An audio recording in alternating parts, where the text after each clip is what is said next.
Yeah, I mean, I think, this pause has just changed dramatically the way we practice, the way we interact with the course. And I mean, right now it has been pretty smooth. I've been able to hit balls. I've been able to go in the golf course. I mean, there's a couple of restrictions. There's no gym open, so I have to train here at the apartment and get some, weights from my local gym. And now that I know I have everything set up, I can make and adjust my practices and gym sessions.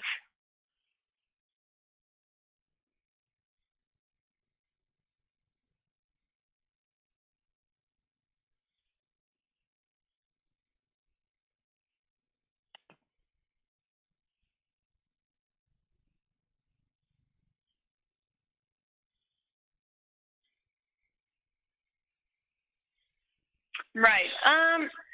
Well, I mean, either option was going to be pretty similar, let's say, to weather-wise. We're going to play with tons of heat in June, and now in August is going to be pretty much the same. But yeah, I mean, I think, it's a little bummer that we don't get to start where I would love to, but at the same time, I'm just very thankful that we actually get to play this event. This is one of the events that every single LPGA player loves.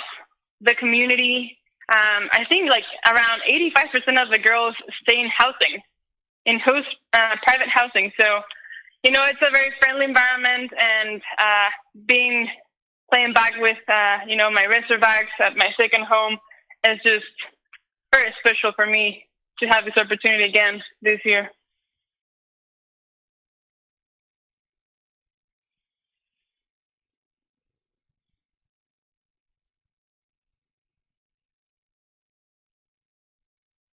Oh, it's probably my best memory in the LPGA, for sure.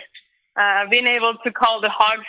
I mean, basically I do it once a year, and, now that we have this tradition, it just means so much to me to, it's hard to put into words. The feeling, the energy, the environment that we are surrounded in that hole is very, very loud.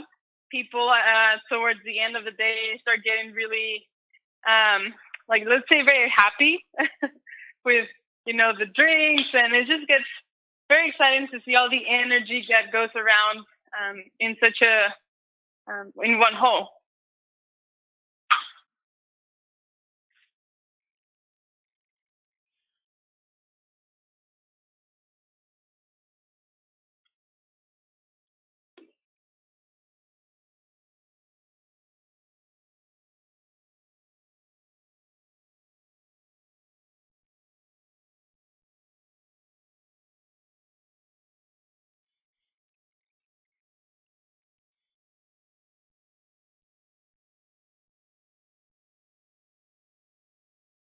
Right. I mean, if I go back to that week, I mean, pretty much everything happened to me that week. On the third round, on the 10th hole, is a par 5 dog leg right. And in my second shot that I was laying up, I hit it a little left. I mean, basically, it was in the rough, and, a little bit of trees with some pine straw on the ground. And my ball all of a sudden got lost. And it was really hard for me to believe that it got lost, because people were there, and I mean, basically there was nothing. And as soon as the referee called, time's up, we found the ball, and it was buried like very, very deep into the ground. And we just assumed that someone stepped on it accidentally. And so to me, that was like a huge moment, because I was one of the lead, and now I'm two back. Fortunately, I saved the bogey with an up and down, and then the last round, I got stung by a bee on the first hole, and I was 5 shots back, and my caddy said to me, like, you know what, this is, lucky charm, start of the round, and we just need to get to 13 under. If we get to 13 under, we have a chance. that's all we can have hope for is the chance to have a playoff or get lucky and win. And I was like, okay. And I was with so much energy. I wanted to, keep it going. And my caddy said, yes, we can get to 13 under, but only if we hit every single golf shot committed. That's our goal right now, is just hit every golf shot committed and, not get any regrets from the round. And he did an amazing job. I came from an injury in November, so he adjusted pretty quickly with, my ball flight, and I had to change my swing dramatically. So to me, that win was a little bit of an unexpected win, but at the same time, I think it was more like a mental game to be in a playoff with, two of the best players in the world, and me trying to battle against them. It was just very, very exciting. I was very, very, very just fortunate to be there, to have a playoff, my first playoff in the LPGA, and it went my way. And I was just very, very blessed to live something like that for the first time and pull it off.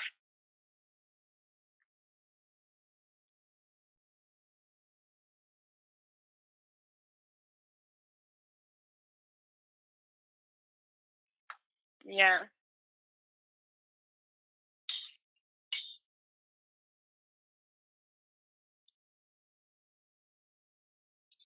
She's probably one of the most respectful players on tour. I mean, the Japanese culture is just so, I don't know, humble, respectful, and I mean, I admire her so much. She gave me a hug, and she was really happy. I mean, she was smiling. She was like, you know what, this was really fun. Thank you for the opportunity to play this with you. But the most amazing part was her mom. Her mom came up to me and she gave me a hug that literally it felt like I was her daughter. So, that just says a lot from the culture, her family, her personality, and sometimes winning doesn't always come with a trophy. And for her, she told me that she felt like she won. And the next week, she's in contention again. And it's just a funny game, when you give good energy, good energy comes back to you.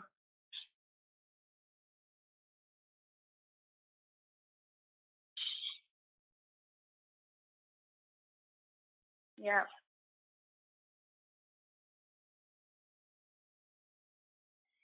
Shauna has been a huge influence in my career.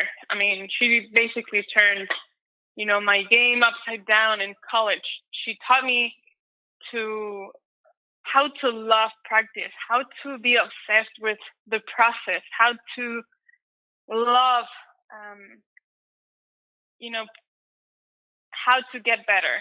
And to me, that was just a huge, huge influence. I mean, she basically got me to love to practice. And I think that's, sometimes practicing for so many hours can get boring and a little frustrating.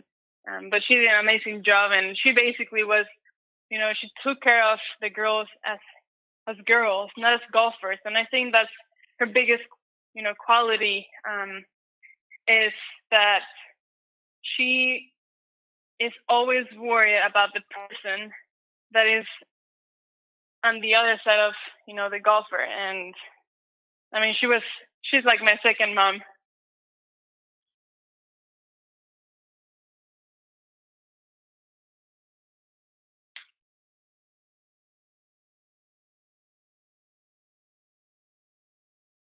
Yeah, pretty much. I mean, a ton. I was very, very happy, and everyone would ask me here in Mexico, like, hey, I mean, why did you pick Arkansas? I mean, coming from a 24 million people city to going to Arkansas, 80,000, people city, it has just been dramatic change.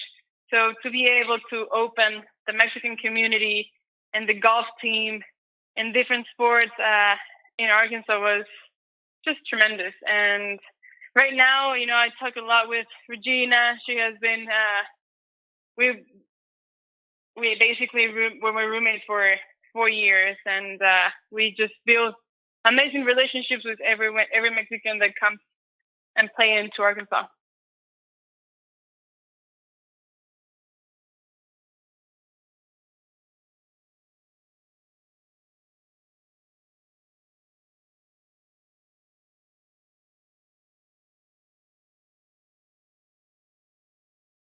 For sure.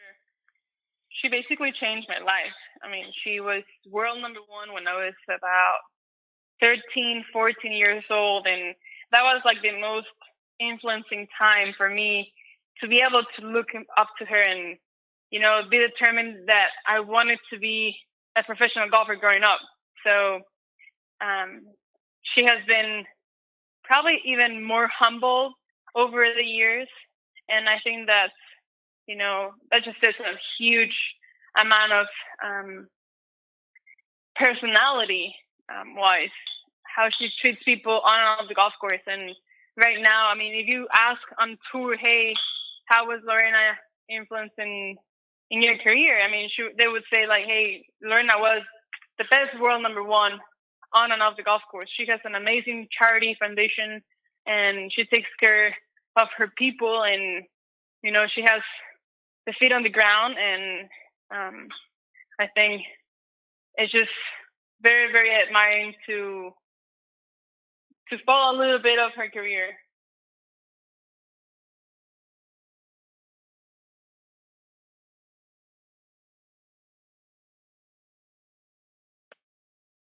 Thank you, Drew.